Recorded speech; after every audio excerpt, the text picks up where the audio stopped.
কোথায় গেল রে? এখানে যে ছিল মোমবাতি। আরে কি জ্বালাতন দেখো দেখি, কোথায় যে সব রাখে।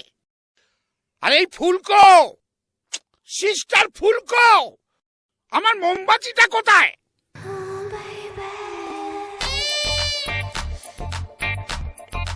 এই দেখো, আরে মোমবাতিটা নিয়ে তুমি কোথায় চলে গিয়েছিলে? বাথরুমে। বাথরুমে মোমবাতি রাখার কি দরকার? আরে কেন, জায়গার জিনিস তুমি জায়গায় রাখতে পারো না?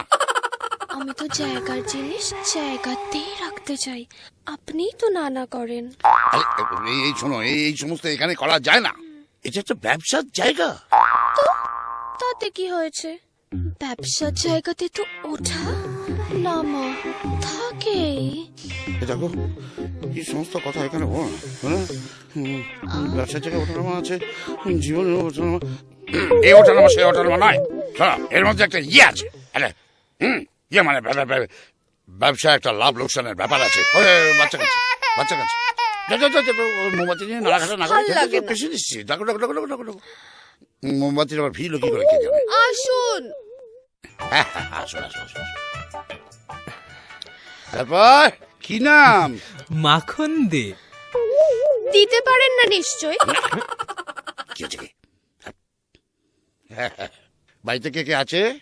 বাবা মা আছে আর বউ ছিল। ছিল মানে কি?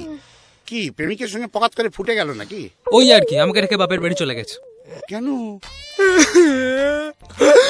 বাঁকা স্যার, যত দিন যাচ্ছে আরো বেঁকে যাচ্ছে।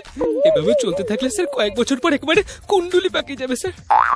খুলুন, দেখাতে হবে। আরে কিচ্ছু না। আরে লজ্জা পাওয়ার কিচ্ছু নেই। কি নিজের বোন বলে ধরে নি। স্যার বোনটিকে কেউ ধনটি দেখায়, লজ্জা করবে না বলুন? তাহলে বউই ভাবুন। আপনার যা ভাবলে আমায় দেখাতে ইচ্ছে হয় তাই ভাবুন, কিন্তু দেখান। আচ্ছা তাহলে বউই ভাবছি।